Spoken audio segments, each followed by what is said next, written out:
go ahead and call the meeting to order. We'll start with a roll.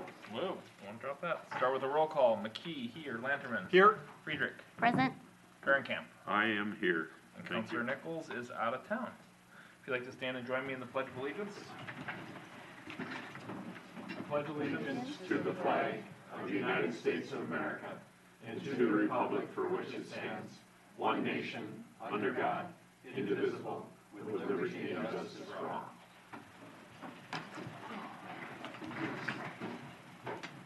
Okay. We'll go on to agenda approval. Staff, looks like we had a couple modified items or moved around items and one addition. At 6I is the addition, and I have 4C moving to a staff report, as well as 10, which was a closed session, moving to 9C. That's correct, Mayor. Okay. Any other changes from council? If not, I will entertain a motion to approve the consent agenda, or I'm sorry, to approve the agenda as So moved. amended. Second. All right, all those in favor say aye. Aye. On to presentations.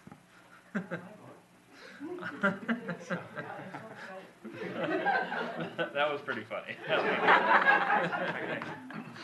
Should we be excited? Presentation, so we have two, and I will toss it over to Jay. Yes, sir. Mr. Mayor, we are always happy when we're able to retain good talent, and we're happy that Natalie has been with us 5 years this week. Her first day with Corcoran was on the 11th of February in 2021. She became our Community Development Director on the 5th of July in 2024. She received her AICP certification this past year, which is a significant professional achievement. She received the city's Changemaker Award this past year of 2025, which is presented to the employee that has the most significant impact on the city. And she has been the leadership behind creating a new development department and just dozens and dozens of planning initiatives. Her fingerprints are all over the city of Corcoran, and we are so grateful for her. Natalie, where is she?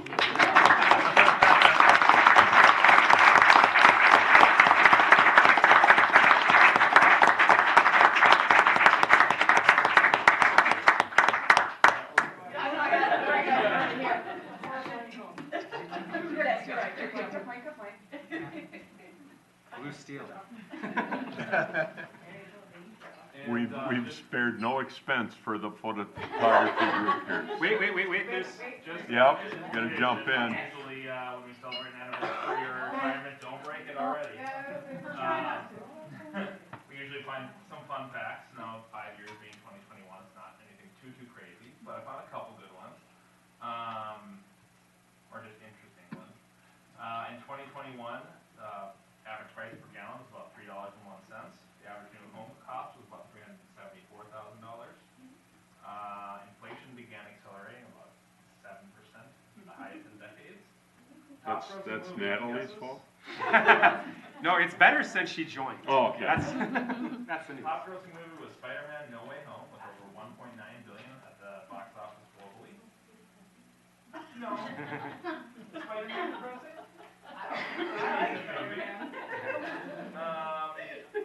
I'm not a big up to date on music guy, but top song of the year was "Levitating" by Dua Lipa. Okay. No idea. Almost all of the Minnesota teams were terrible. Normal. The Wild were decent, but they lost in the first round of the playoffs. Sure they did. For men's basketball, made it to the tournament and lost in the first round. And Bitcoin hit an all-time high at $69,000. Bitcoin. The iPhone, TikTok became the most visited website in the world. A comment, please.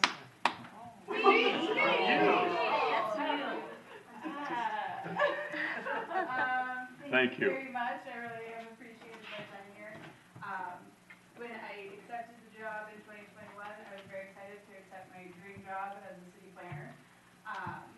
And very quickly, I wanted to become the community development director for a city, and it was going to be honored to have been able to accept that role here and grow into that. And I appreciate it, and I look forward to continuing to serve all of you.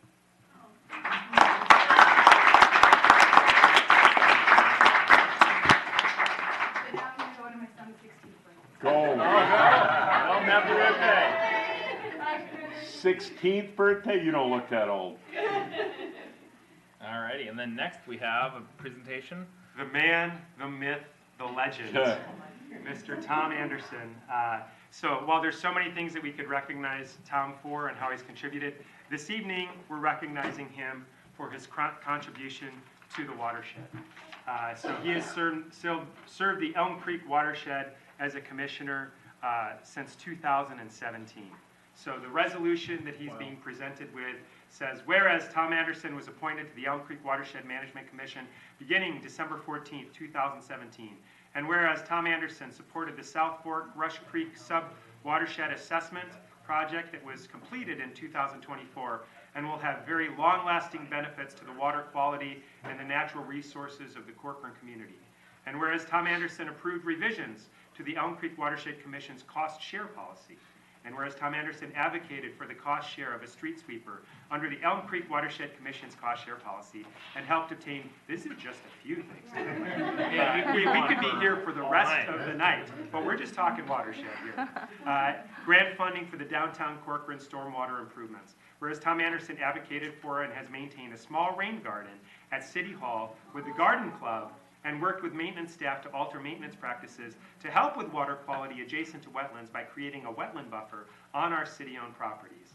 And whereas Tom Anderson has championed and supported the City of Corcoran's relationship as a member of the Elm Creek Watershed Management Commission, and whereas Tom Anderson has chosen to end his time as a commissioner with a term that ended on December 31st, 2025, whereas the City of Corcoran recognizes the investment of time, energy, and his dedication provided to the Elm Creek Watershed Management Commission, we now therefore be it resolved, the City of Corcoran honors Tom Anderson for his distinguished service to the City of Corcoran as one of our Elm Creek Watershed Commissioners.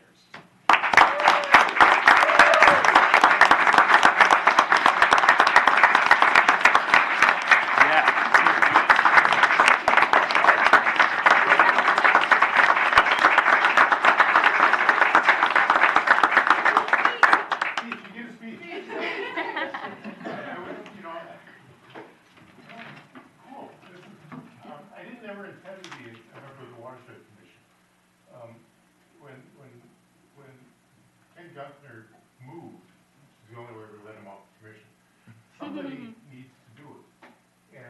And so, you know, you have two choices when somebody says, who can do that? You can look at your shoes, or you can say, I'll do it. And I don't really have much of a background in water. I'm not a water engineer or a pollution engineer or any sort of engineer. I like math. You know, I can figure the surface area of a circle. But, you know, Kevin and Lauren kind of brought me along. Showed me the ropes.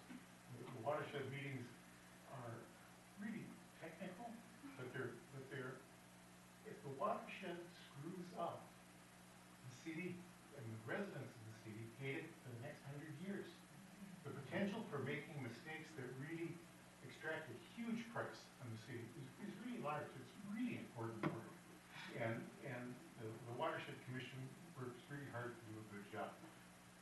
Sharon Meister was on the Watershed Commission, John Bottom was on the Watershed Commission, Ken Guthner was on the Watershed Commission, Lauren Everwood is now the Watershed Commissioner, John and his son Ryan are back as alternates. You know, it's a great bunch from Corcoran. I understand there's been some turnover in the Watershed Commission, but the council is a ready partner and supports the Watershed Commission in doing that important work, and because they've treated me very well. That's why I've managed it years. That is a lot of years. So anyway, thank you. It's been a real pleasure and a real honor to serve the city of Corcoran in this particular way. Thank you, Tom. Thank you.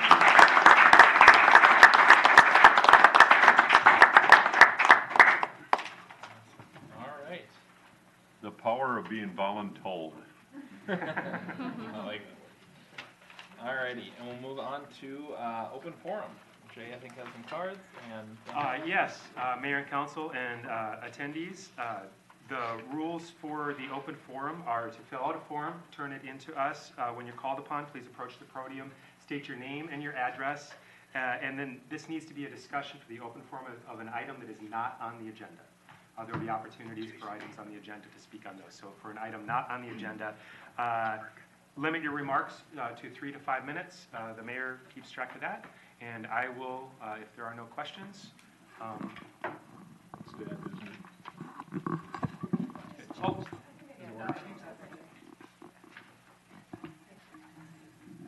Is it batteries? Batteries, maybe? We We'll use. yeah, we literally just No, I changed can't it. hear kids, you're on your own. Reach all the way over, you want to? Not really, but, Just kidding, got it, didn't specify, right? Okay. well, maybe turn that down a little bit. Okay, that's gonna be some air blood. Oh, there we go. All right.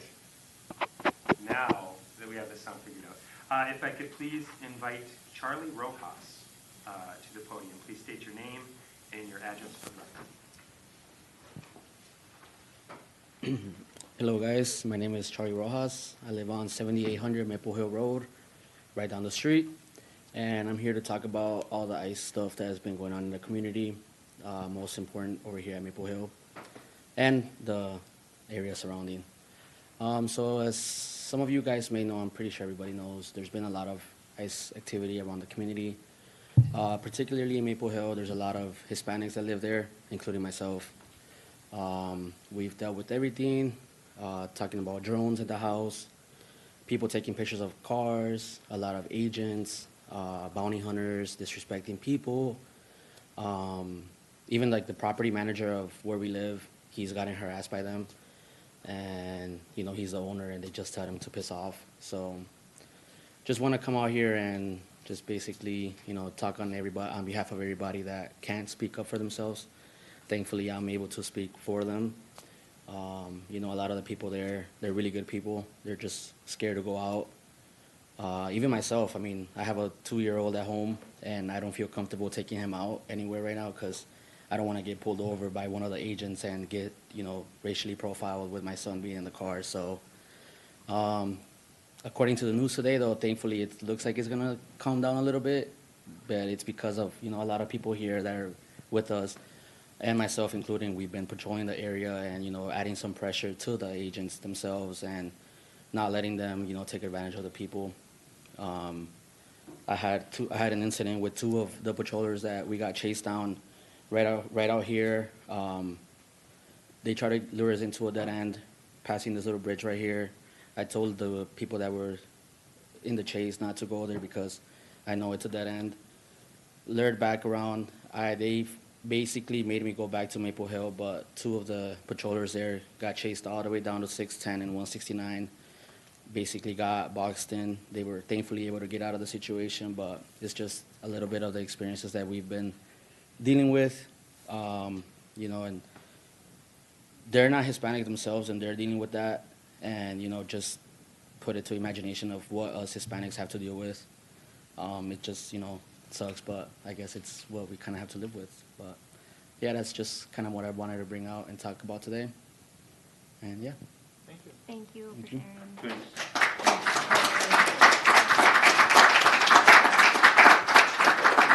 Mr. Mayor, just to expound on what Mr. Rojas said, was announced today. Tom Holman made an announcement, and the governor has responded that ICE agents are pulling out of Minnesota. They've already begun the drawdown. But for those who are watching and those who are present that aren't clear on what Mr. Rojas was referencing, there was a press conference earlier today, and there's been a lot of discussion about that. The exact timeline when there will be the complete drawdown is unclear, but the drawdown has begun. The next person to call up is Ms. Heidi Highland.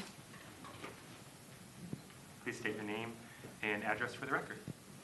Do you want my business address, I'm assuming, versus No, home? actually your home address. Okay. Yep. Heidi Highland, 405 Comstock Lane North in Plymouth. Mr. Mayor, council members, business owners, and residents of the community, thank you for hearing my comments. I am here tonight because I believe that grassroots grows results. This country was founded on free speech and the expectation of human rights for its citizens. I will not be silent out of fear of retribution. It is important to use our voice and influence. In the U.S., in Minnesota, in this moment, we can do better. We need ICE out of Minnesota now.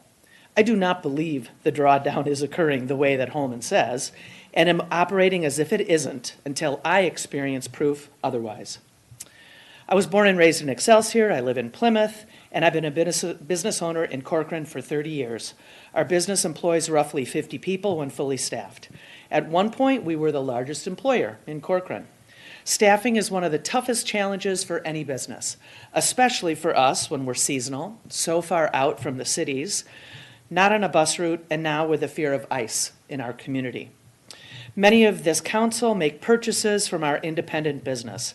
I thank you for supporting our family and hope to get your support on this grave issue too. Nature requires diversity, and so does a company to thrive. Our team members are all unique and have their own strengths.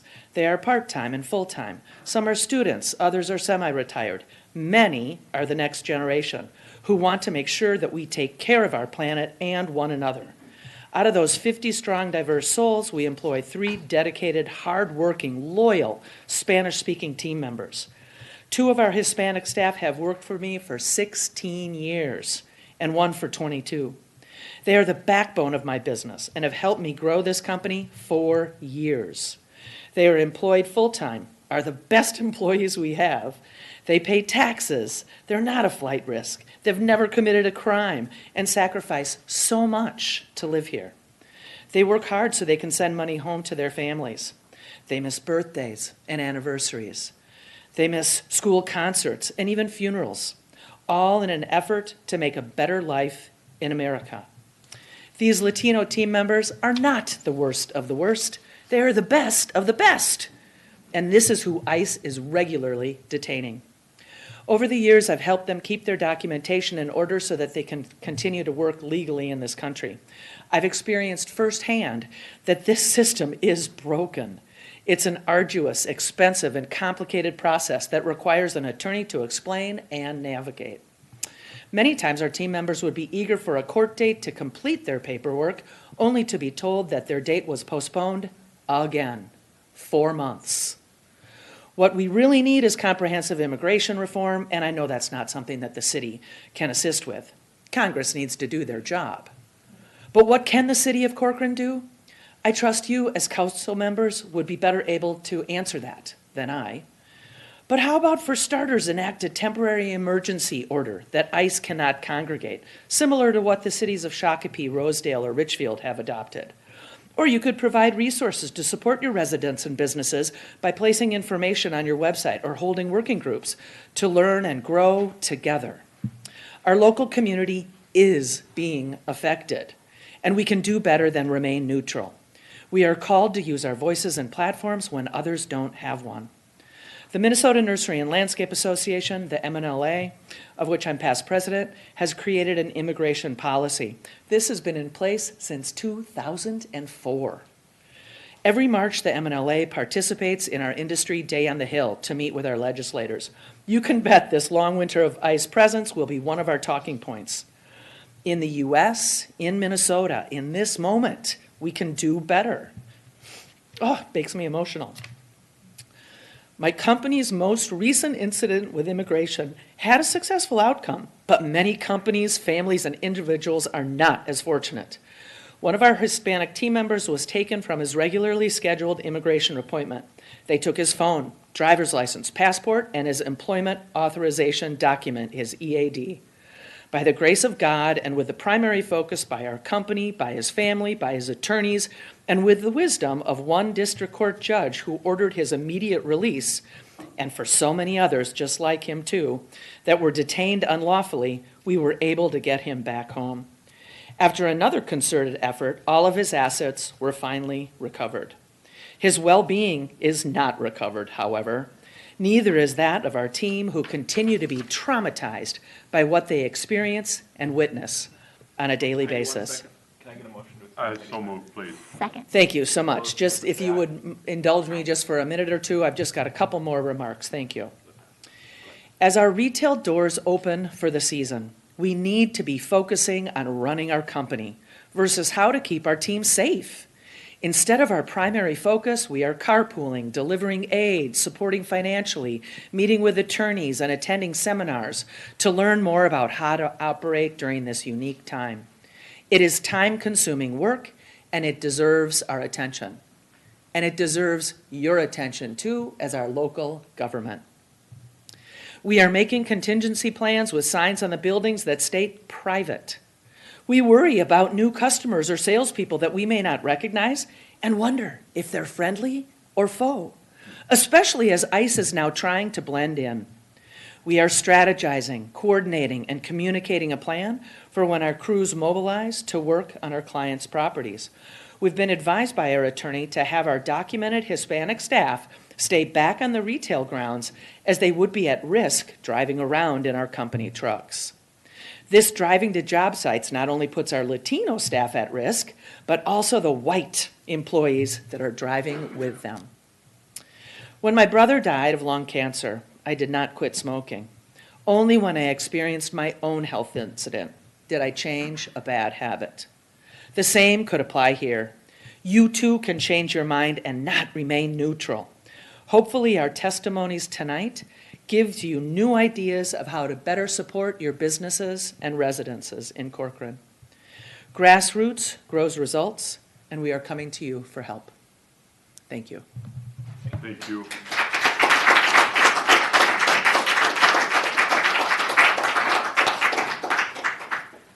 Rob Woodworth, please state your name and address for the record.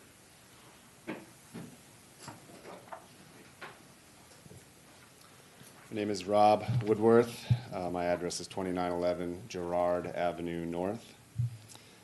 I'd like to thank you, Mr. Mayor and council members. I'd also like to thank everyone showing up, standing up, and speaking out. You may not recognize me, but I've long been one of your constituents.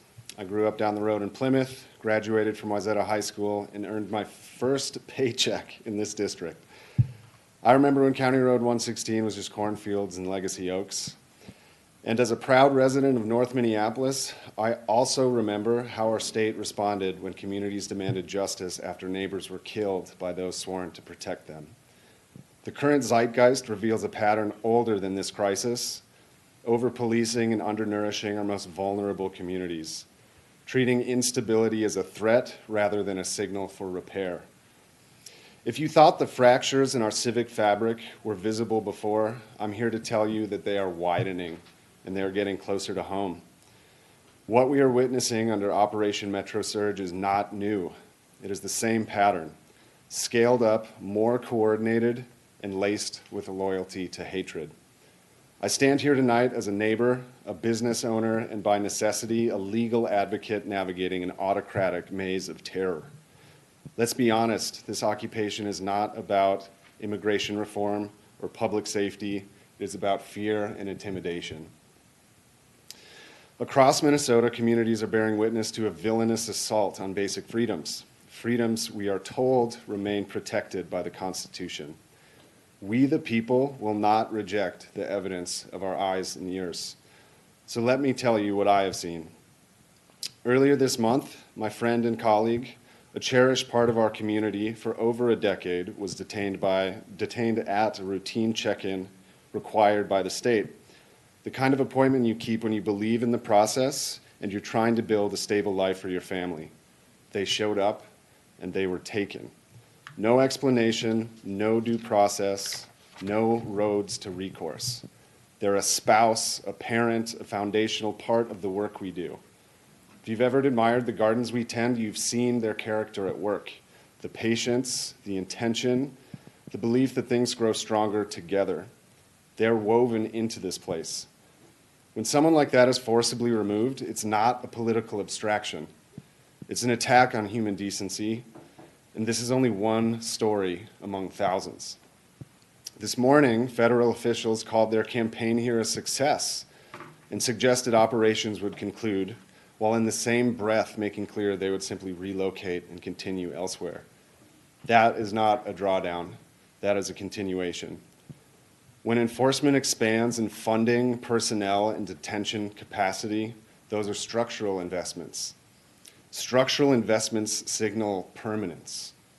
Responsible governance plans for permanence.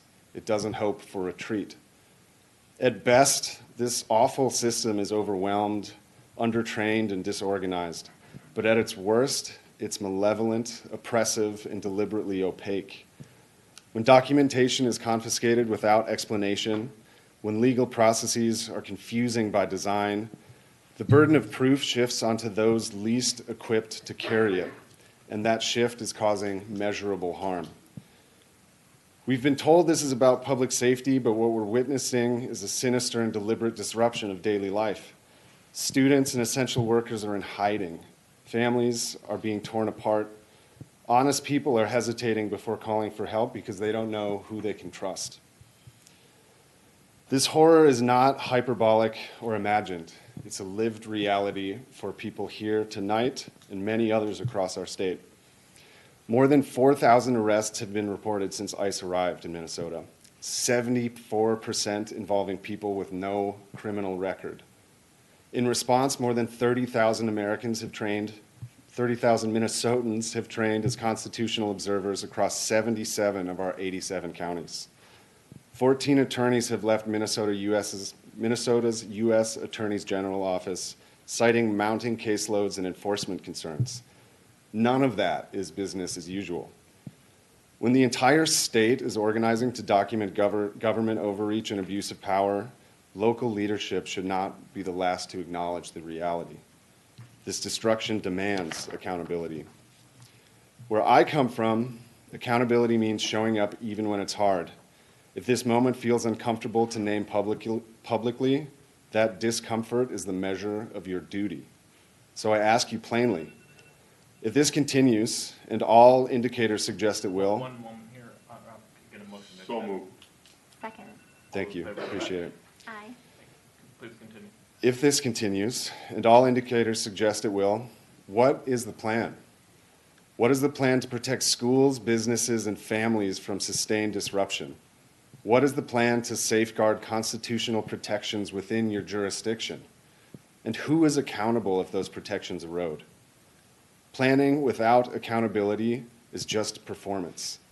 Aren't we all tired of political theater?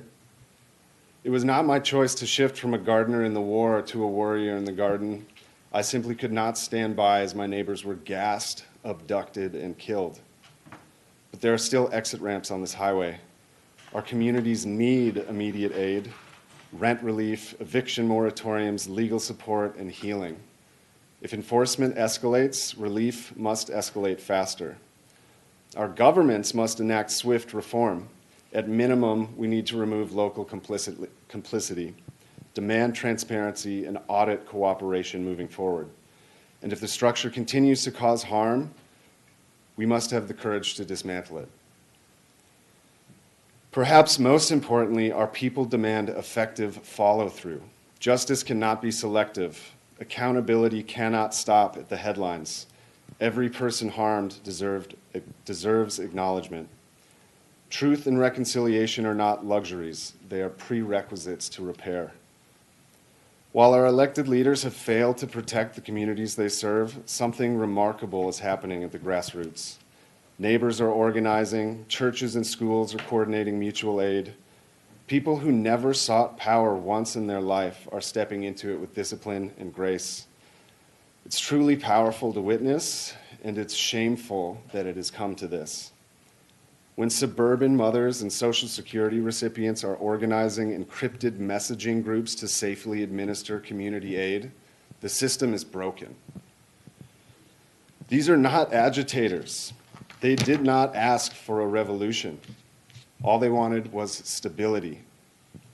When governance fails, grassroots rises, but grassroots cannot replace structural responsibility. It can hold the line, it cannot hold the entire system. That is your job. Some of us have long known a wolf was at the door, and from lived experience, I'm telling you that it has crossed the threshold. Pretending otherwise will not keep it out. What will protect us and what is already protecting us is community, real community, brave, organized, and woven together. When we stand together, diversity is our power. The question is whether leadership will rise alongside the people it represents, because history will remember those who chose comfort and those who chose each other. Thank you.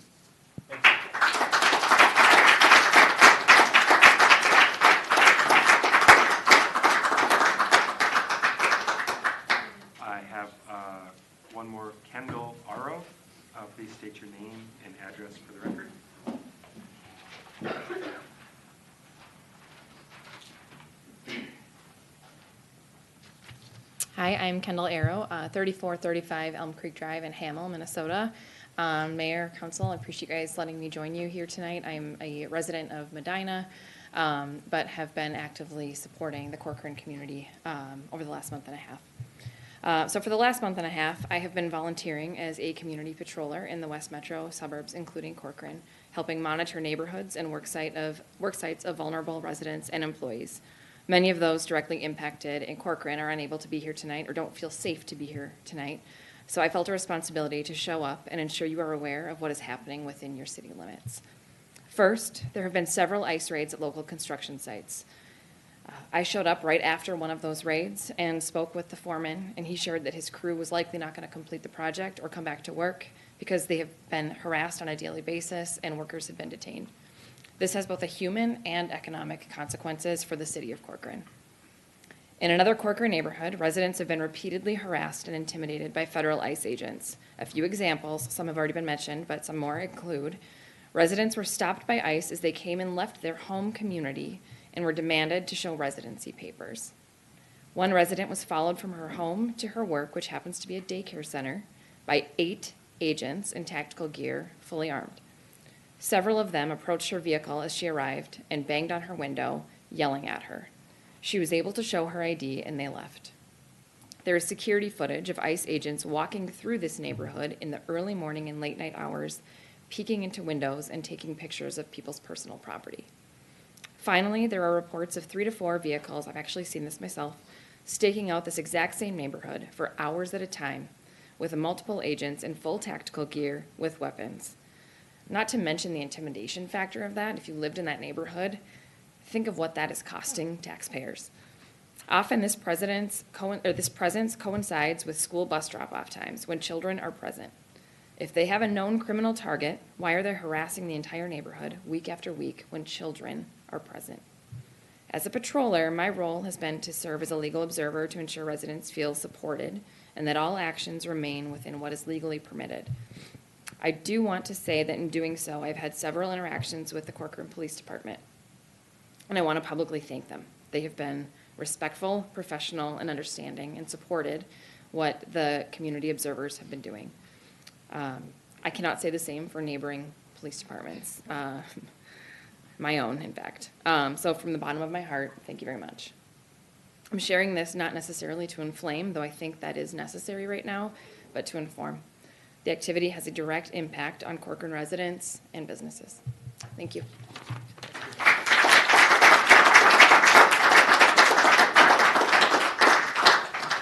We have one more submission at the last minute. Mr. John Bottom. Do we have Please to state hear your it? name and address for the record. Do we? Yeah. Sorry. My name is John Bottom, 10500 Trailhaven Road, Corcoran. And I want to address I came here to address 2 things, but I do want to address the ICE thing. I was on city council. This is my first time speaking before city council, having not ran one cycle ago. And we as a community dealt with illegal immigrants who were committing crimes and being arrested and brought down to jail and being released and being arrested and brought down to jail. We had illegal immigrants hiding in our barns. We would have notice that somebody is in Corcoran, but they don't know where, so we'd have to check our outbuildings. And so I don't know I think there's agreement that illegal immigrants who commit crimes need to be deported. And I don't know if hyperbole and being anti-ICE without a solution is doing our country any good.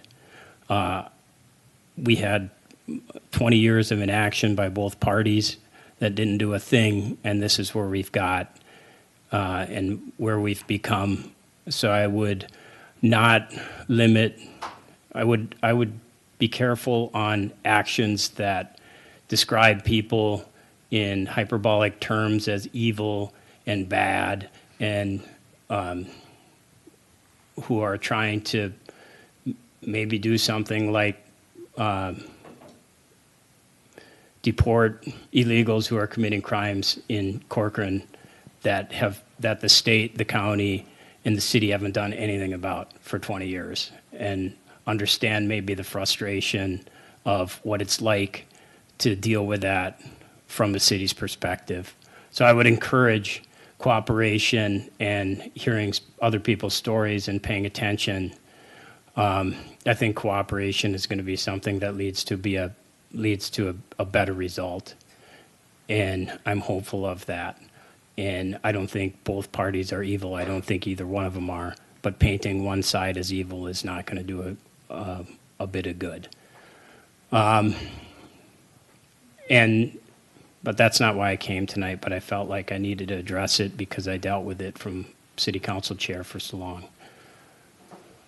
The more upbeat part is that I had an opportunity to serve with Tom, and I wanted to address that by myself. And Tom is a gem. Still here. Tom is a gem of our community, and working with him on city council for all these years, there are people in your town that make your town better and don't get any accolades for it ever. Tom led the watershed with no award except for tonight. He leads the tree giveaway. He's at everything, and I always tried to. One bit of wisdom that always stuck with me from Tom is that nobody's going to know your name today, or nobody's going to know your name 100 years from now, but they're going to know what you did. And Tom did a really good job of that. I think Tom personally has played a part in planting 50,000 trees in Corcoran with the tree giveaway. So whatever accolades we give to him tonight, people will not know who did it, but Corcoran is a better spot and will be 100 years from now. So I appreciate what Tom has done, and I'm on the commission now, and those are impossible shoes to fill. So thank you.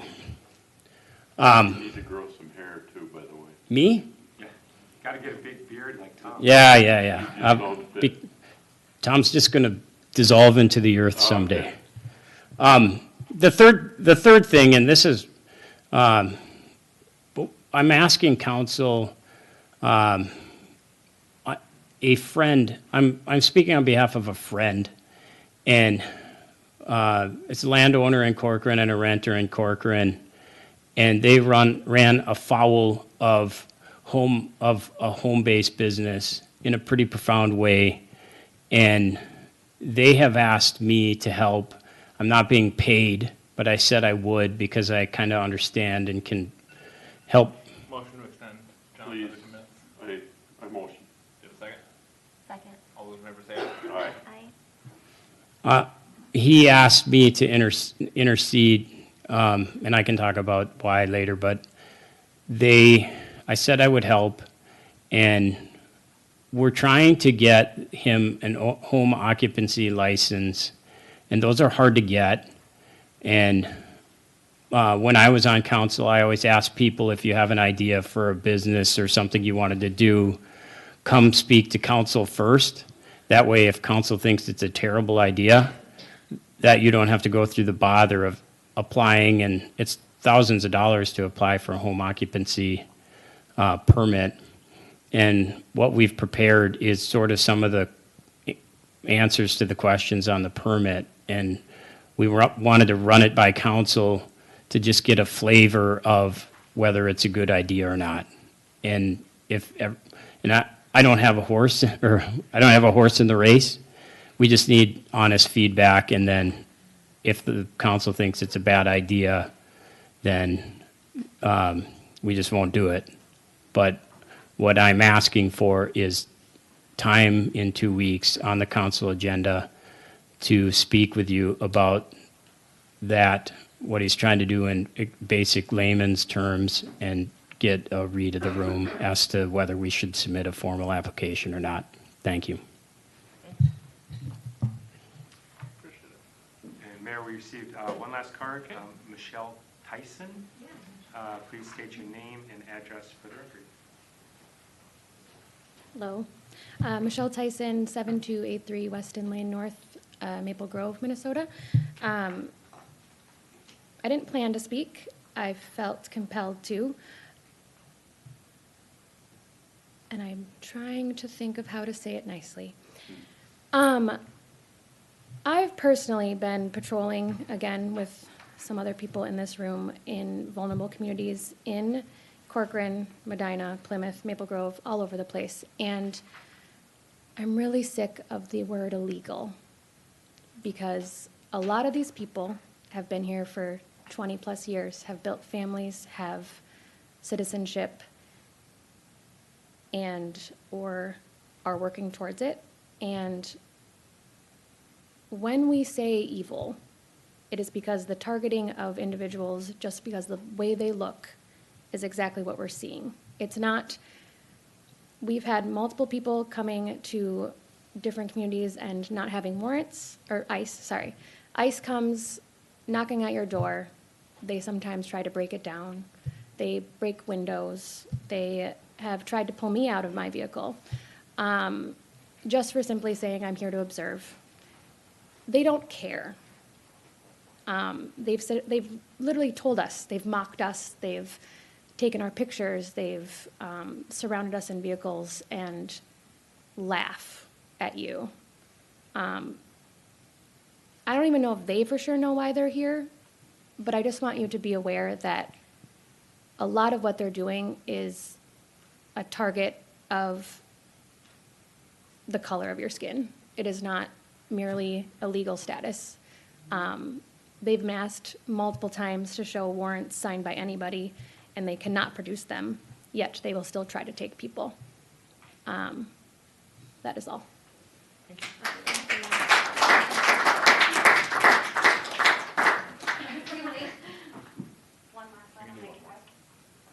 Sarah Campbell, please state your name and address for the record. Hi, my name is Sarah Campbell. I promise I will make this quick. I live at 6604 Olive Lane, Maple Grove, right on the border of here. I also was not planning to speak.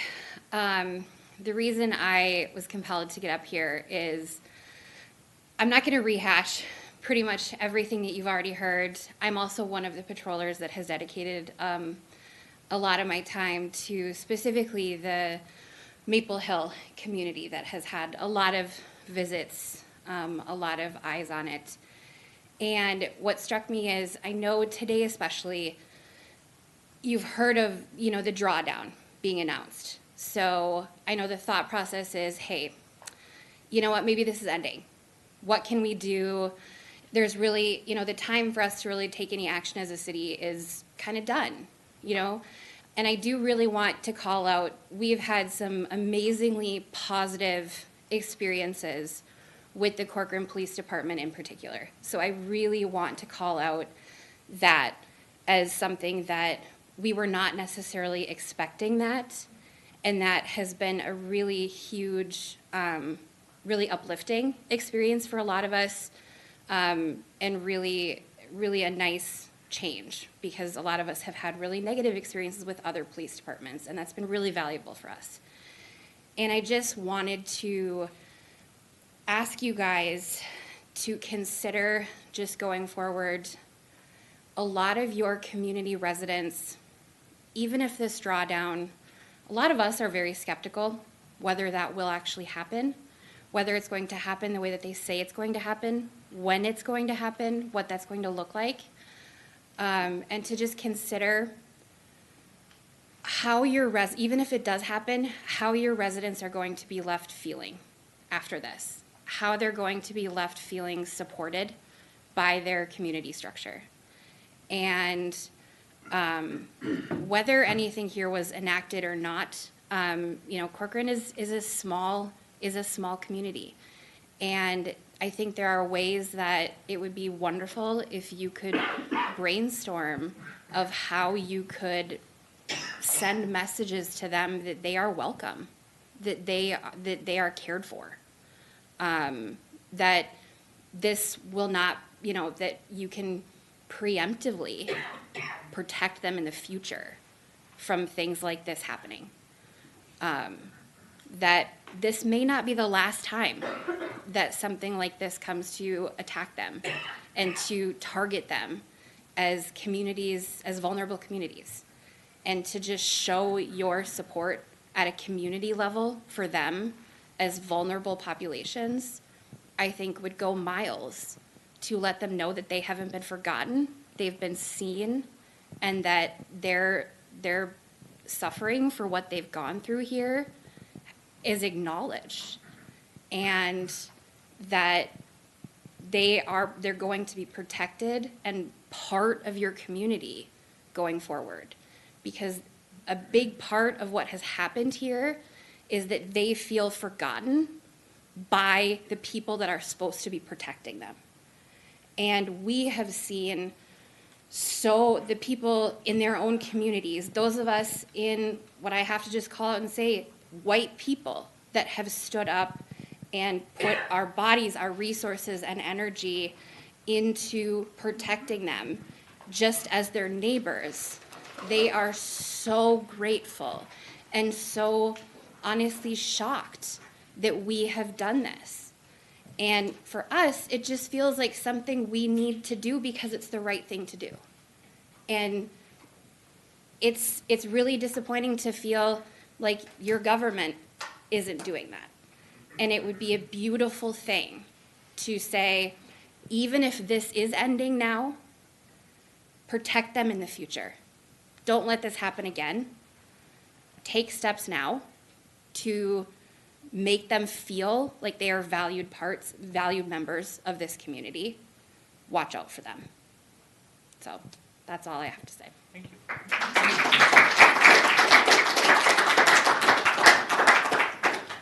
Mr. Mayor, before we continue, if I could just say something. One of the things, it hits, these situations has hit everybody differently. You wouldn't know this, but I'm the father of 4 adopted children, 3 are minorities, and so hits me on a personal level, not just on a professional level. And so the discussions and the thoughts, I've had lots of discussions with you. And so what I want to assure the public, the reason that you've had different experiences with Corcoran Police is a reflection of the leadership that you have up here. So I don't want that to be lost. Actions speak louder than words. And so in a landscape that is very challenging and that can become unhelpful sometimes, rather than rhetoric, our community has led with action. And our community policing policy is the way that those actions become person to person. So I just wanted to reassure you, don't be confused. Rather than words, it has been actions that these leaders up here have given direction for the police department and how they do their jobs. And that's why it's different in Corcoran. So I just don't want that to be lost. Mr. Mayor? Yeah. You can't have anybody more Minnesotan than the guy sitting in this chair right here. I've left Minnesota maybe 4 times in my 64 years of whatever. I want each and every one of our community members safe. I don't want, I'm not very articulate, I'm a matter-of-fact kind of guy. The illegals, the whatever, I have always believed the criminals should not be allowed here. John brought it up. We've got our police force take people down, they're released. They take them down, they're released. I don't know how I can fix anything more than our officers and our staff on our police doing what they're doing right now. You guys have vented very, very well, and I appreciate that very much. But in my business and in my work habits and stuff, I need help. I need solutions.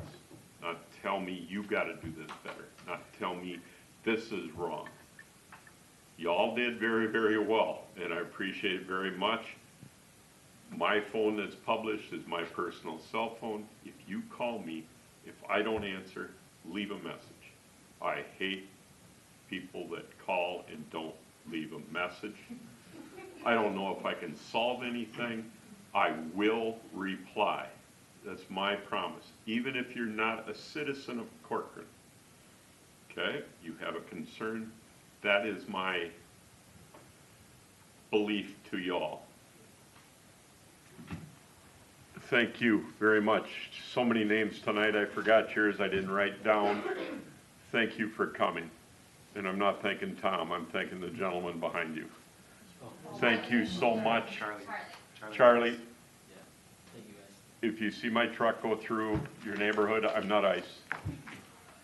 I'm watching. My last statement, everybody that's an observer, everybody that's going on, I mean this with the most respect, stay out of the way and be safe. Don't be confrontational, because I don't want to see any more. I didn't want to see the two that happened. Please, okay? That's a big deal.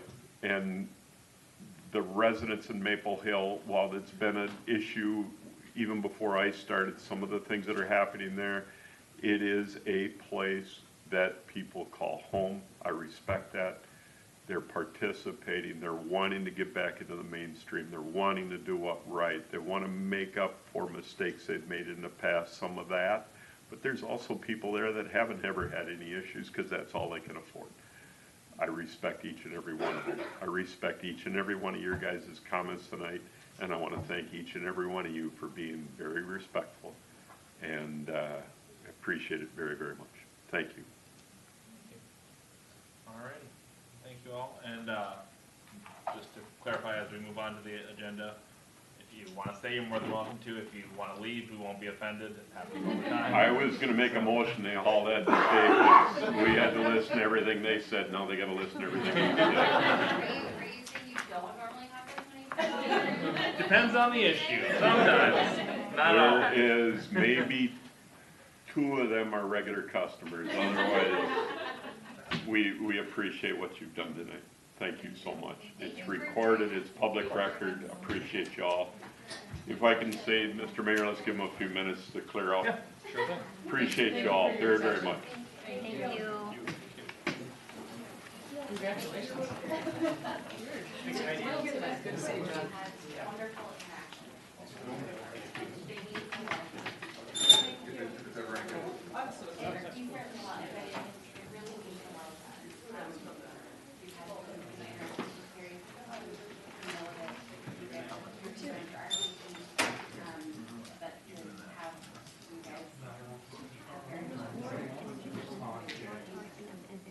He's our planning commissioner.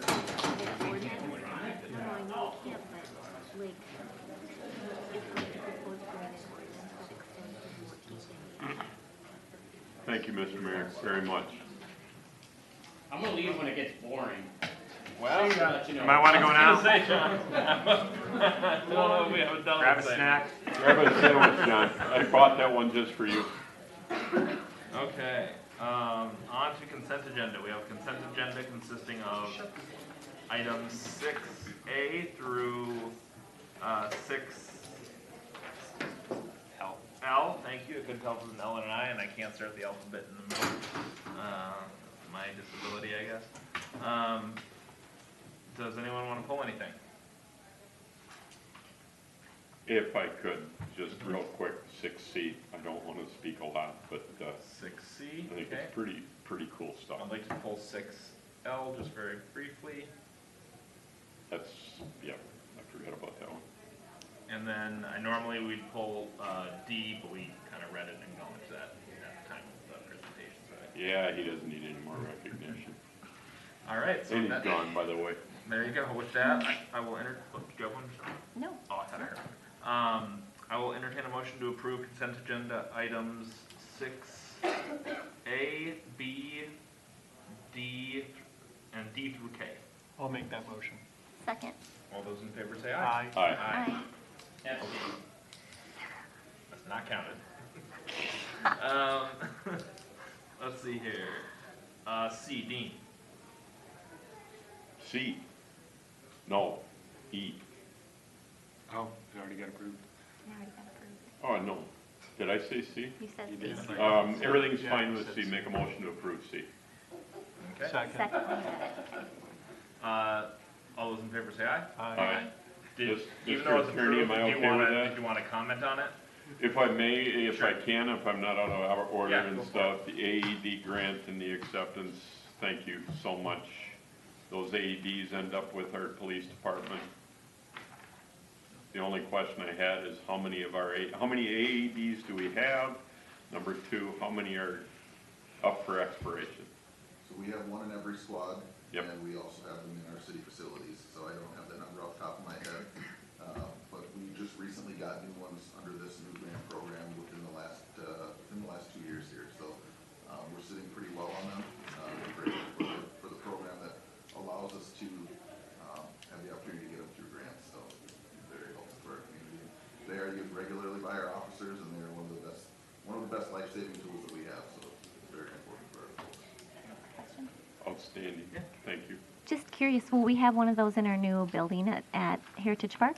I would assume that we would at some point, but I don't know. Is that direction? That would be, I would second that motion Yeah. of direction. so direction to have one? I think it's a good idea. Then the answer is yes. Feel the power, I Michelle. think we should. So, And that's Heritage Park. yes. Yeah. Thank you. All right. And with that, we'll go on to I just wanted to recognize, kind of last minute, we got the email that Lindsay, one of our planning commissioners, is ending her time on the commission as of February 28th, so end of the month. She's been on for 3 years and done a lot of great work on the commission, and so just wanted to thank her for that. Logistically, I believe Michelle and I are the next nominating committee, unless, we have a couple things up, so unless charter applicants come in first, or do we have anything else up besides planning? Do we have thought we had one other thing up. Regardless, likely for planning, and then I did speak to Chair Brumman about joining us for those calls if she's able to make it, and she's more than happy to, so hopefully we'll get some good applicants, and hopefully the word will get out. Please apply if you're interested in being on the planning commission.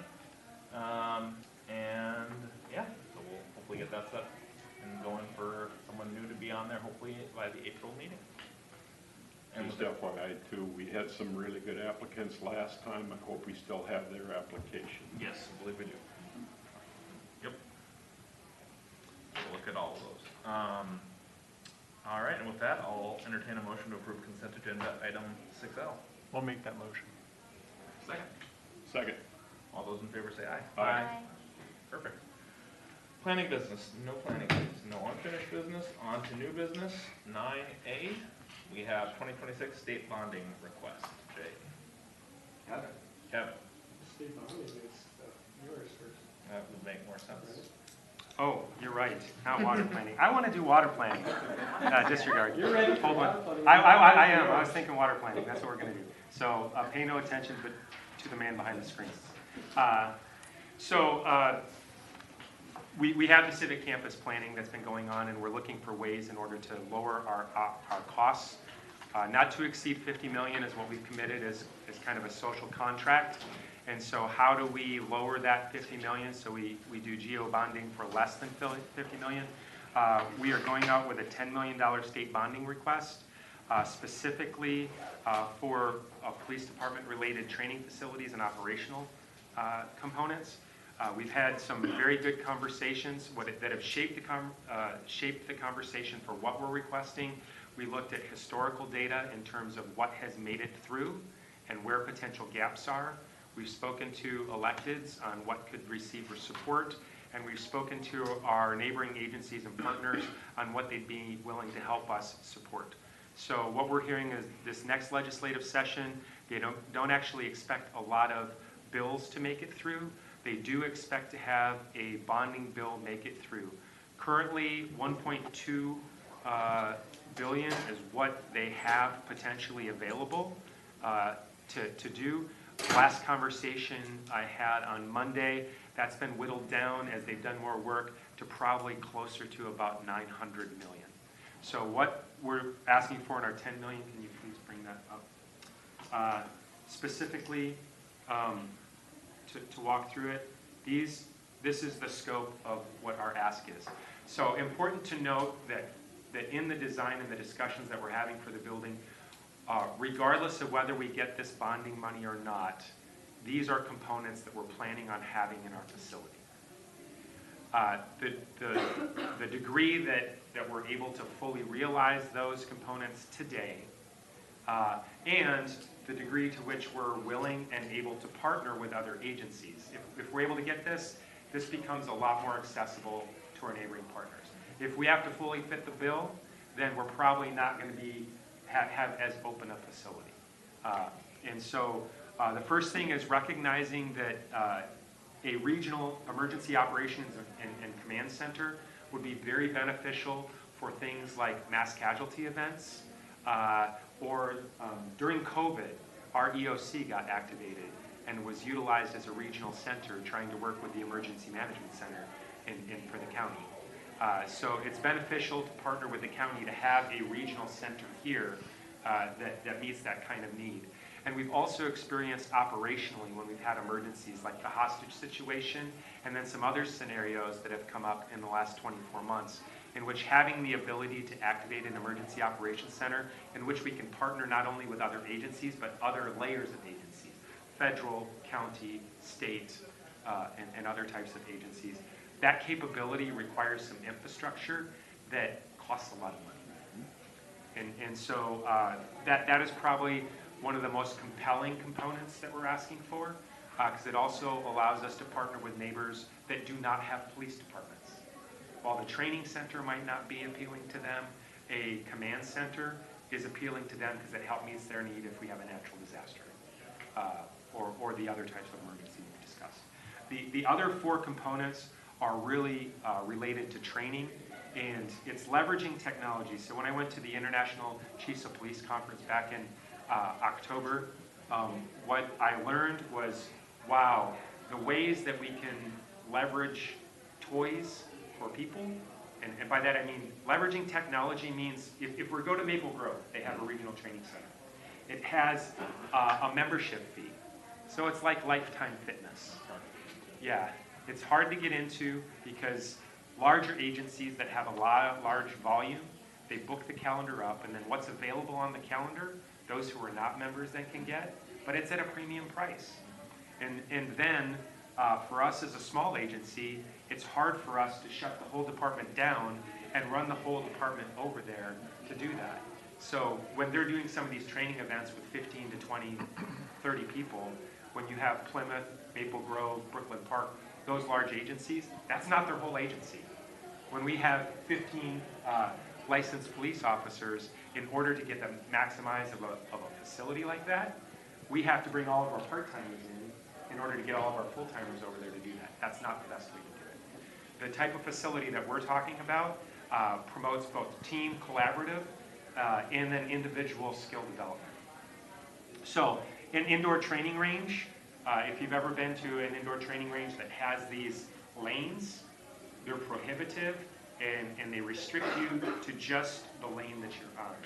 A new modern modular training allows you to move where your targets are.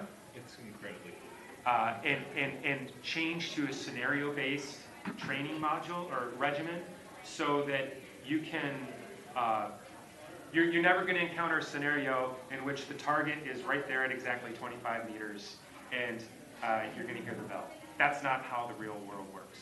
And so being able to exit a vehicle because it's large enough that we can actually bring a vehicle into the range, exit your vehicle, respond to a scenario, and then respond appropriately on a live fire range is extremely helpful. The other component, scenario-based training spaces. Think giant Legos that can take ballistics, so they can take a bullet. We're not planning on using them in our live fire range, but being able to set up real spaces so that you have muscle memory, and now you can combine that with virtual training, so it becomes augmented reality. So you get not just the muscle memory of a scenario base. We have our officers going into a situation in which they're responding to a call about domestic, and then through the virtual reality, they're having to respond. And then the scenario date changes based on their response. And then now they've got the muscle memory of walking through a space. How do I get good cover? Those sorts of types of things. And then it can change. The next week, we break that building down and we build a new building with these giant Legos. And they get a new scenario experience. And then that's the scenario-based training space and the virtual training systems working collaboratively for an augmented reality training scenario. We don't need somebody to manage a facility to do that. You can get there, hit the scenario, and do it. It doesn't require the same amount of overhead that they have for the facility at Maple Grove. Because the way that these are driven, it doesn't require as much personnel, but it does require the technology. And then lastly, there is not a training facility for canines that's accessible to the public. They take them out to the airport, and that's where they do a lot of their collective training for canines. We have this as a need because we have a canine team within our department, and we have some space available. We can activate these spaces that aren't going to inhibit our other operations. And so if we're going to spend money activating spaces to benefit not just our department, but the overall safety of our region, makes a lot of sense. And what would be added is some potential outdoor spaces for exercise and some of the other scenario-based training that they have to do. Otherwise, it isn't really changing the indoor spaces. It's just inviting partners who have canine teams or who train canine teams to partner with us collaboratively in this. Jay, if we get the bonding amount we're seeking for this, will you commit to doing the suit again? Absolutely. All right. I'll do the suit again It's on the record. at Corcoran because that was super fun. And we can watch. It freaked my mom, or my mom and my wife were not happy when they watched the video. I'll do it too. Because they heard me I'll put scream. myself out there. And they're like, is the dog hurting you? No, I was doing that for effect. But for the record, I did. No, he was hurting you. He was. I ended up, if you didn't see it, I Yeah. had black marks from my elbow to my shoulder. Instead of just sitting in the car, taking it easy, how about if you run across a field? and Let's let it chase him get across the field next time. I'll do that. I'm going to let Riz do Is that is that a commitment? The mayor wants to run. So with this, the mayor and I met with Representative Kristen Robbins earlier this week, and there's a couple realities. So Maple Grove had their bonding dollars for their regional facility recently. We talked through the concerns about that, and we are differentiating because we're partnering with small agencies that don't get the same training effect out of the larger facility in Maple Grove.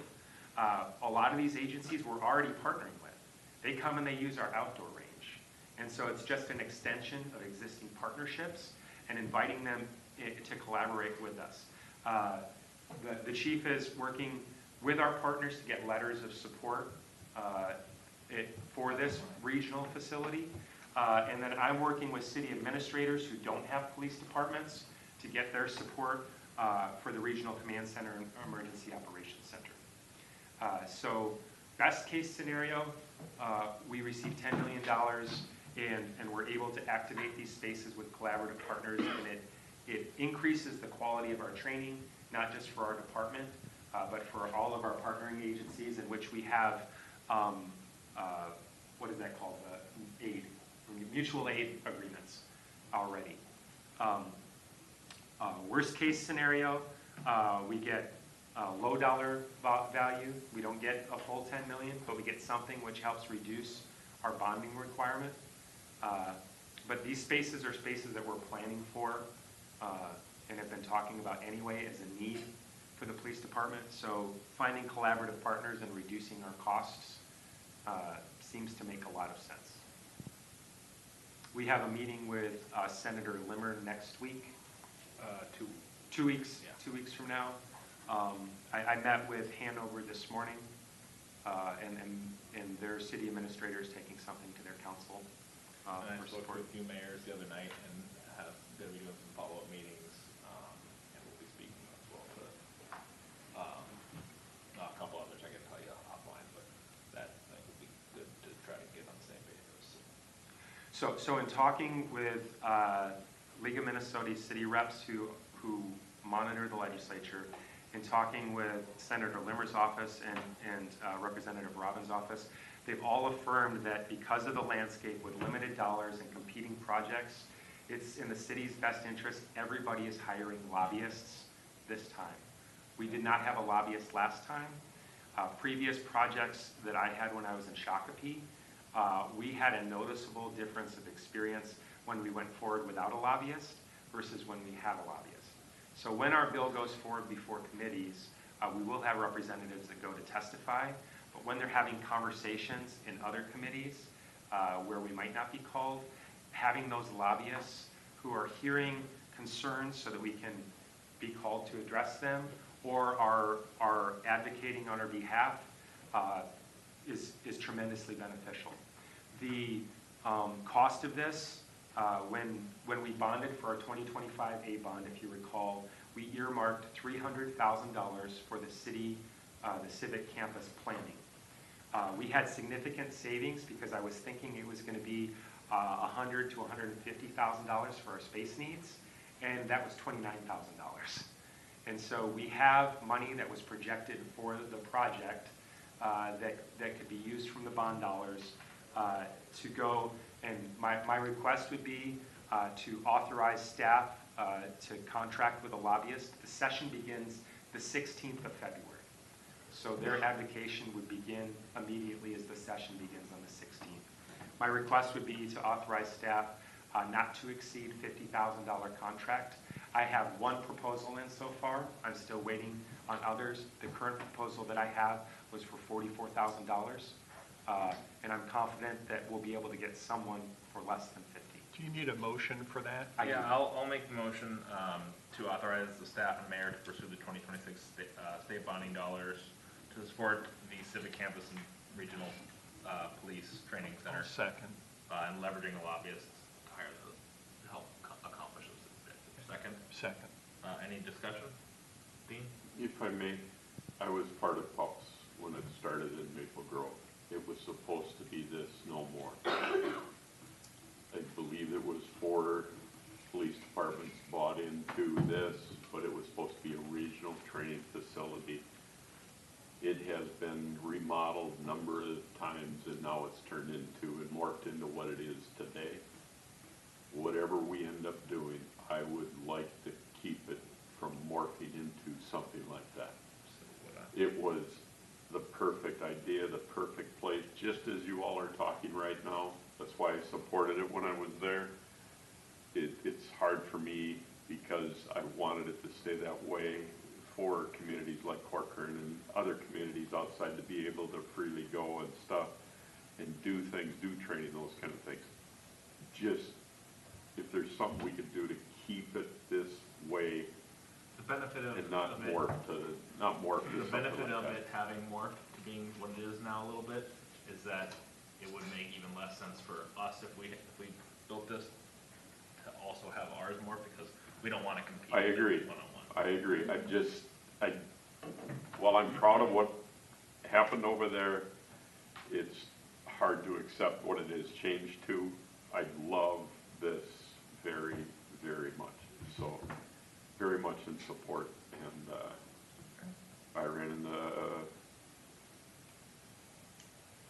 Senator Limmer at Home Depot on Sunday, and we had a conversation about this, and he said he was excited to help and meet with this. So, standing next to a refrigerator in Home Depot. So, it's kind of cool. All right, with that, all those in favor say aye. Aye.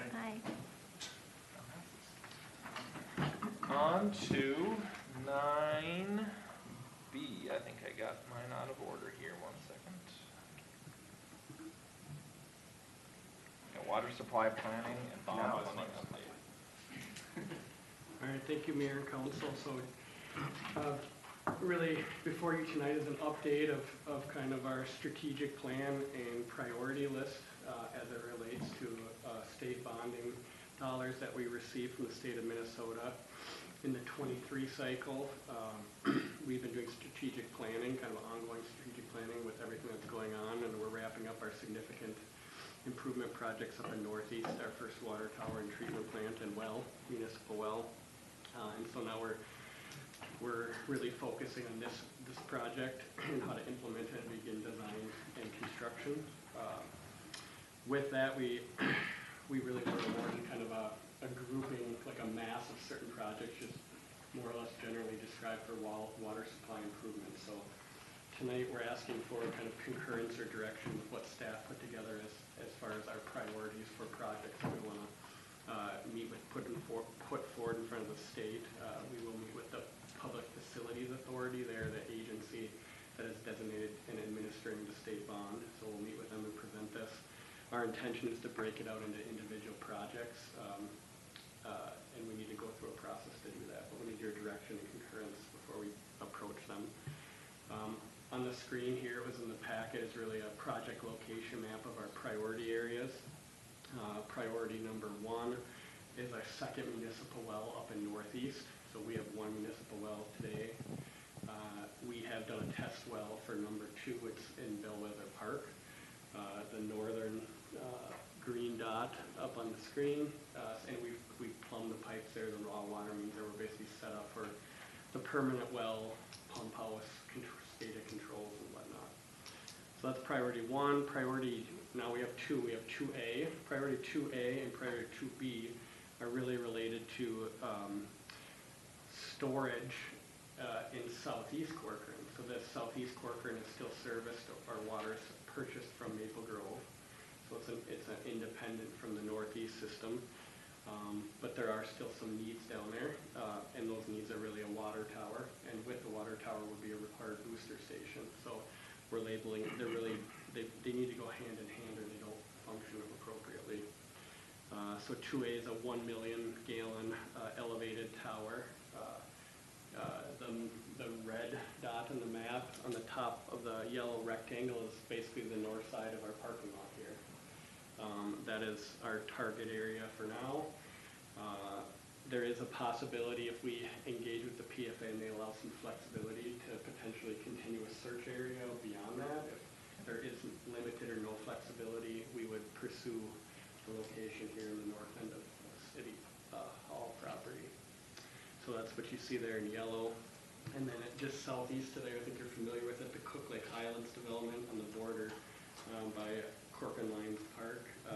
With that development, we basically acquired property there where we had a planned booster station. So that's where we get our water from Maple Grove. So we would boost it right there into our system, apply pressure, and that booster would help fill the water tower. So without the booster, we wouldn't get full use and operational use of the water tower.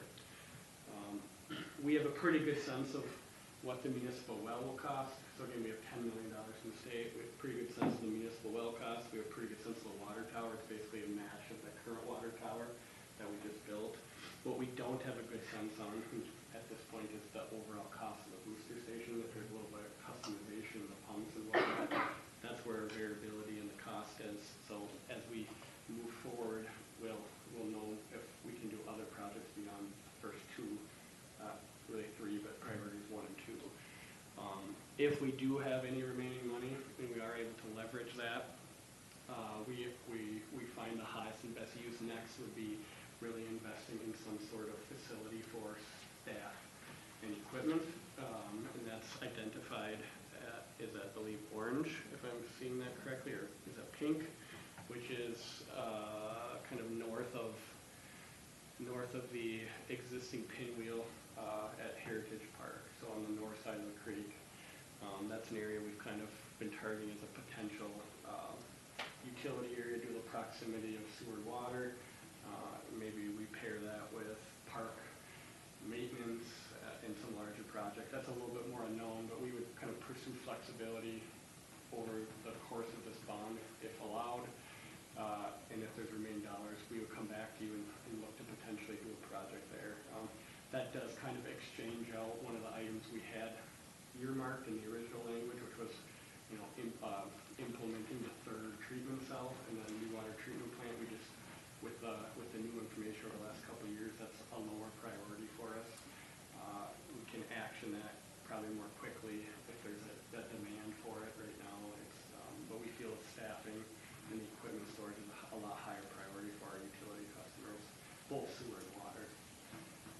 there's some other things we can talk about, that's just kind of forecasting. We don't know if we'll be able to do that or not, but that's how we plan to approach the conversation with the PFA. In terms of timelines, we're probably looking at a 2 to 3 year timeline before we're actually operating any of this. Some of them can go faster than others, but really the request of the PFA is to separate these out, get approval to separate them out, make sure we're on the same page with their approvals, and then start design and implementation. Once we get to that point, any paperwork or authorizations and design proposals, we'd come forward through you on an individual basis for approvals like any other infrastructure project. So you're not really approving anything tonight, you're just approving the priority list so that we can go talk to the PFA and have. So Kevin, what do you need from us? Just concurrence that you agree with these, you support staff's recommendations. and Okay, priorities. good, concur. Good, thank you. Yep. If I could ask a couple of questions. Go for it. The well in Bellwether, that is a location, or are we gonna be thrown out and asked to go someplace else? That is local. It has to be the location. We will not Significant move that. investments. That's a well. Has to be People there. won't even Yep. know what it is. It's Well, small. There will be, the water treatment plant at the very north end of it, there's that small I understand. architecture. That will be located in the park, that's what you will see, possibly a small parking lot. Many, but you'll see that. many of those residents, I know, signed the document understanding it would be going there, so on and so forth. The well, or the water tower location and stuff, that water is filled by our It would be in southeast, so it would be filled by, Maple Grove now. Yep, so the We tower- need that lift station to put the water up there. Okay, good. And all in favor of number 3, priority there. If we can do that after the others, I'm all in favor, so yes. Can I ask just one quick question? Is there a point where we'd ever look at doing a southeast well?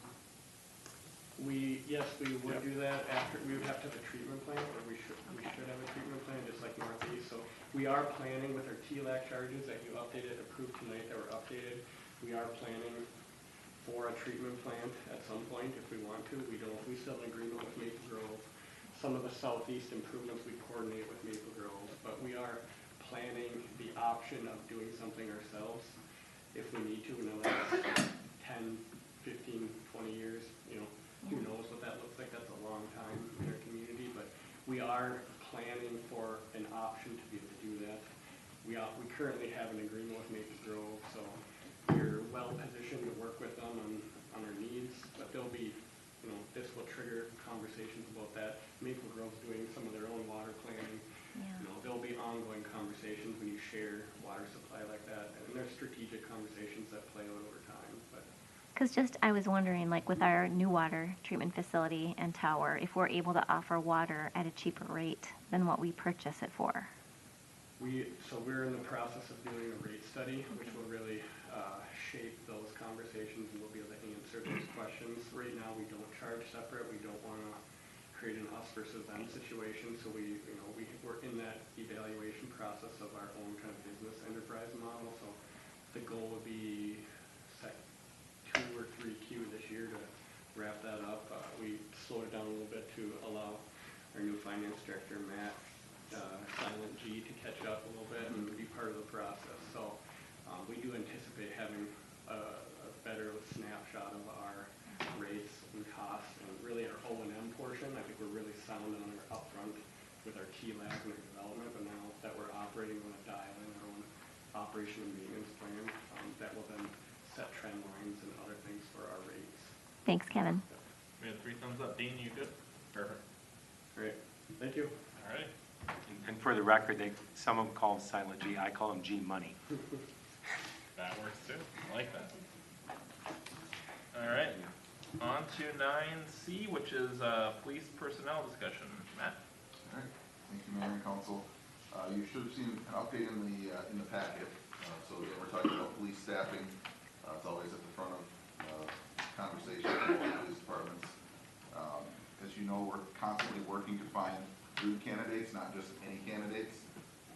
To that end, we have an excellent police officer candidate in our process currently to replace the officer that retired last year in February. We continue to move forward with bringing him on board, so we're hoping for a start date beginning the end of the month.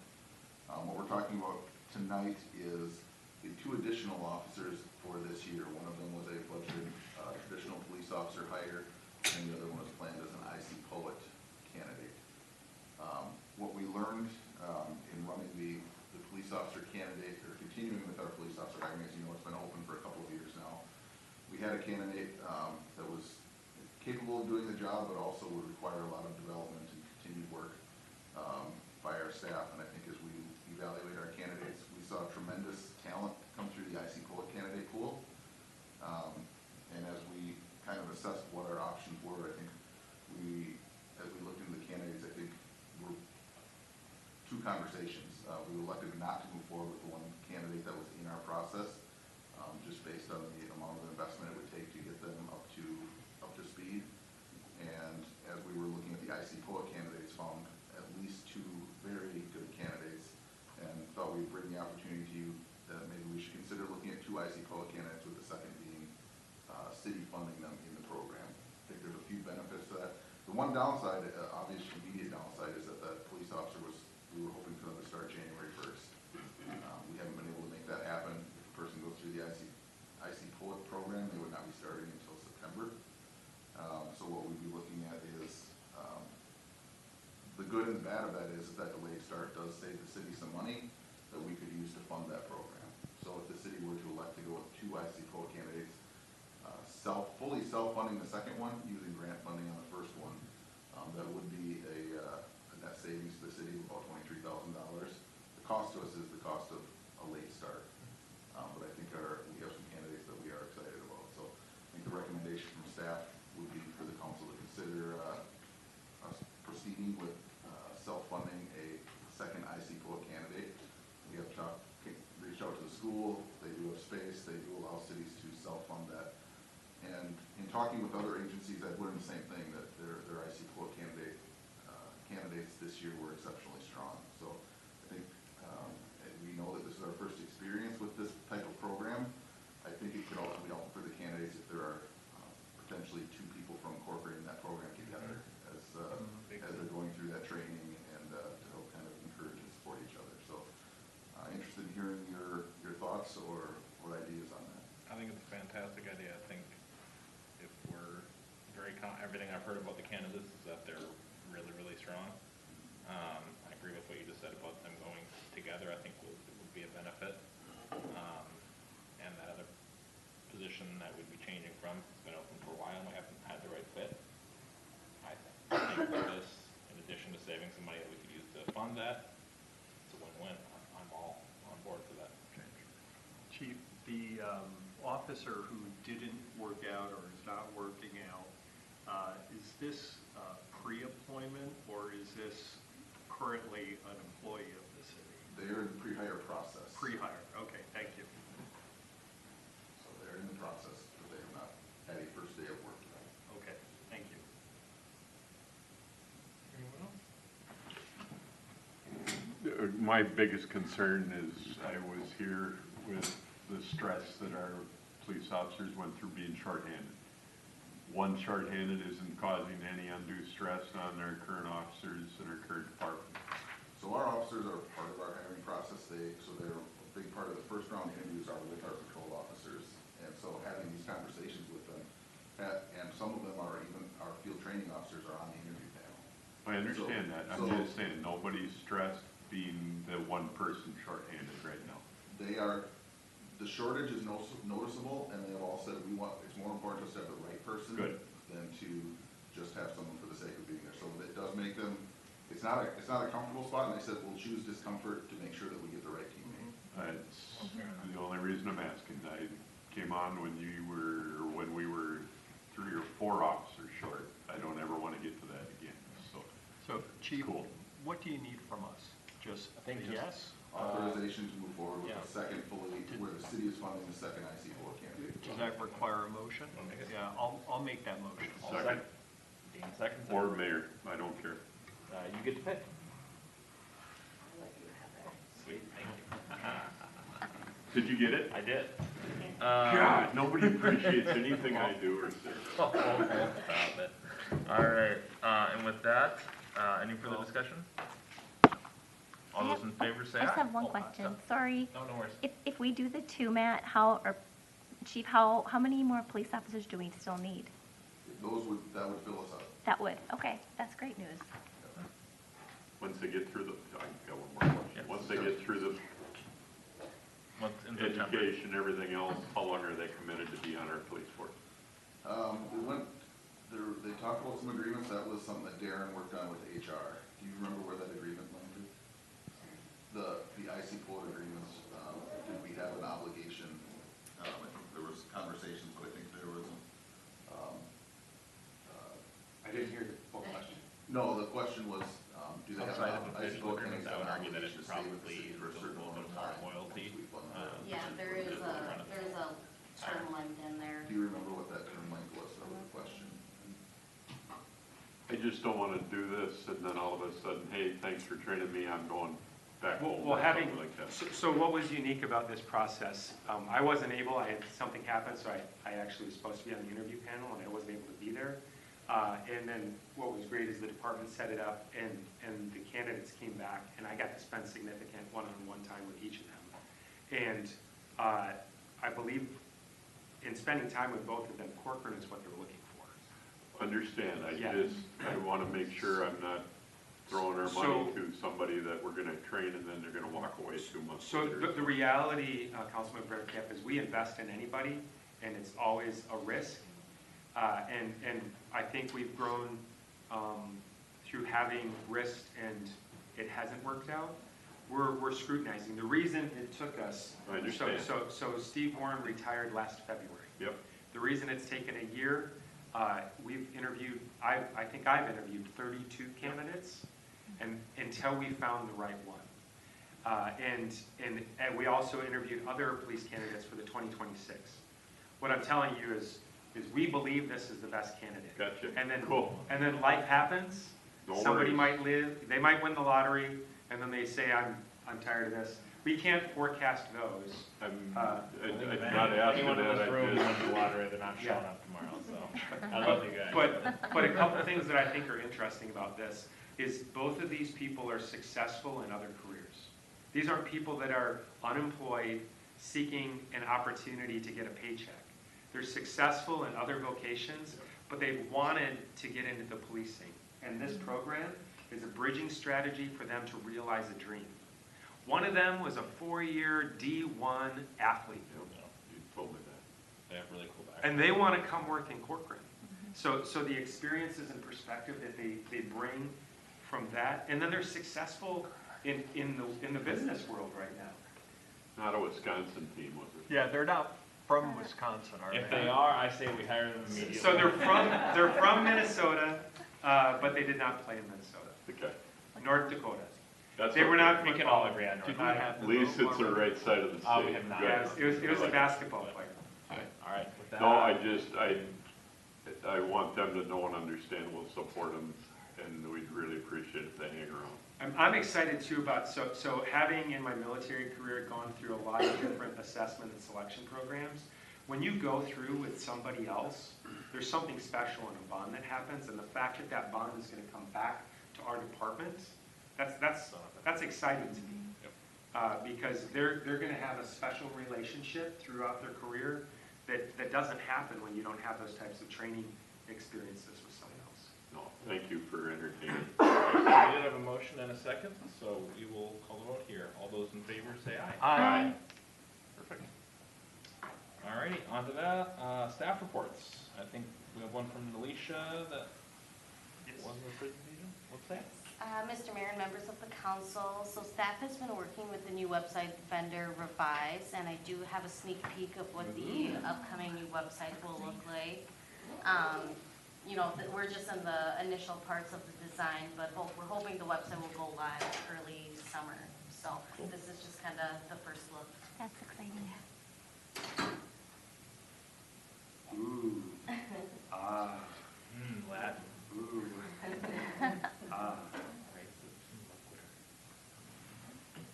Cool. That looks really nice. All righty, and then Kevin, did you have one? I did. Okay. Wanted to thank the mayor and council so I did want to give an update on some of our conversations with Hennepin County Transportation, really related to some projects. So I guess to cut to the short story, is our efforts across the board at the staff level, all the way up through our your conversations with the electeds are starting to make some inroads and investments in Corcoran. So in December, we were recently notified that in December the county adopted County Road 10, which is this concept level plan on the screen, basically an improvement project in their 5-year CIP. So that's a big deal. I don't think we've ever had a county transportation project in the CIP. They're making some changes. They're looking at some other roads in Corcoran that are, they publish a 5-year CIP. We probably have some other potentials on the 10-year CIP. They don't have one, but, in the coming years. So we're definitely making inroads and getting attention to some of our problems. So it's a good story. Wanted to give you an update that we're working with them on the RFP process. It's probably not a real project in terms of construction until 2030, and that could change on a bunch of variables. But they have allocated significant funds. They have assigned a project design representative, and they are committed to hiring a consultant to help through this process. So this is just a concept level figure showing where the project is located. It's essentially County Road 10 from our eastern border at Brockton to Maple Grove through the Maple Hill intersection there in the middle, with adjustments there at 116, and then all the way through the intersection of County Road 50, kind of by Domino. So they're looking at that corridor. There's some vast differences in that corridor in terms of development, working with developers and landowners, and even when you get into the existing downtown stretch, there's a whole different level of conversation of what that looks like. So we have some runway here to figure out what makes sense and work with everyone. That's our goal. We haven't met with any of these landowners individually, so we're just giving you a snapshot tonight. So that will be kind of a conversation plan as things progress. A couple other things here. It's the project's estimated at this time, which is way early, $38 million. The cost share for that under the current cost share and maintenance policy, Corcoran would be at $6.7 million. There's some opportunity there. That's not really. I had a meeting with, at our mayor's meeting with Commissioner Anderson joined us, and he did say that they are he's at least making a strong push for the county to review and make some pretty significant changes to their cost share formula and policy going forward. So hopefully. So a fun addendum to that, Kevin is too humble to say this, but Kevin is actually on the committee that is helping influence that. Stakeholder group, yeah. So I was invited to that, and so that's starting here in the middle of February, and we'll probably give like a 1-year timeline to make that. So there's a lot of unknowns in this project. There's options to leverage that commitment, and maybe they'll change or hopefully get reduced some, or some maintenance commitment will get reduced. We'll see where that lands, and we'll update you along the way, but it's a big deal. We wanted to kind of highlight that tonight. And the planner from the county who's on this project is a Corcoran resident. There you go. I like it. So finally getting the county to pay a little bit of attention. So it's huge. It's funny, but it's also huge. Yeah, it's really helpful as we're having the conversation to have somebody who understands because they drive the road every day, as opposed to somebody who lives in Minneapolis and has never been out here and isn't interested in having the conversation. It's been fantastic change. Great.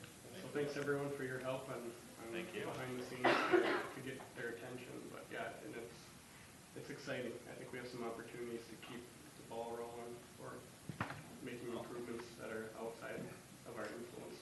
Can I ask you a quick question?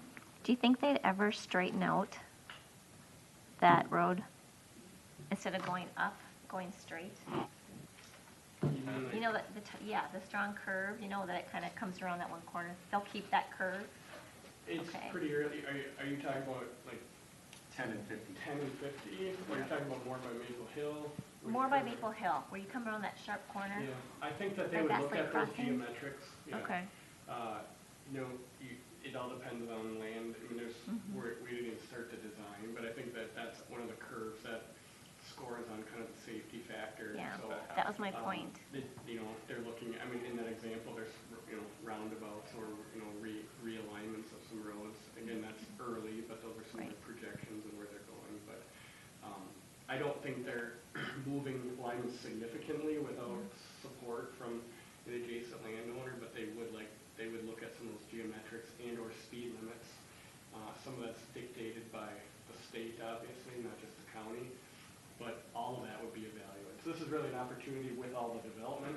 Part of our pitch is there's so much development going, if you guys don't come and start working with us, we're going to miss out on opportunities that both benefit the county, us, and even the adjacent landowners. So I think they heard that message, and that's the exciting part, is we actually have an opportunity to make this work. And it might even look different on the east side of 116 than the west side because of that downtown area. And there's some options that we'll get into over the next 2, 3, 4 years before it's exciting. actually constructed. But it's exciting, we're on the radar, and they're making significant investments. I think they have hundreds of thousands committed or allocated for 26 to spend towards this, just county funding. It's a real project. Thank you. The last thing from staff, mayor and council, is on the dais, you had a picture of some chairs that we're looking at for our new facility. I would ask before you leave today, if you have an opportunity, if you'd come back to the staff room and just test them out. They're right there by the kitchen so that we can get your feedback. They're right back by our offices. If you could just test them out and give us some feedback on those. We've all tested them. We have some opinions. Having managed multiple facilities, I have pretty strong opinions, but look forward to hearing what you think about that. That's all we have for staff for today. Sounds good. Anything from council? This isn't like the real color, this is just a sample, right? It actually is the real color back there. Wish it wasn't. That would be the color that we want to get, but that would be an example of we don't want cloth. Okay. People throw up on cloth and you can't get it out. Sounds good. So we'll go to that. I have Good. one thing. I do have the answer to Councilmember Varenkamp's question about the cadets. Looks like it'd be 24 months we'd expect that. Wow. So this after going from a cadet to police officer. They'll never want to leave though. I hope they never want to, but again, if I win the lottery, I'm financing all kinds of stuff through the city. Dean Excuse me, I'm donating without, Dean Varenkamp Canine. without I was gonna say recognition. indoor ice arena. No, we're gonna name something after you if you win the lottery. What's that? We'll name something after you if you Nope, win the no one lottery. will name. No, mayoral decree. Too late. Just saying. Okay. Anything else? No, sir. All right. With that, I'll upcoming- make a motion to adjourn. that Second. works. All those in favor say aye. Aye. We're adjourned.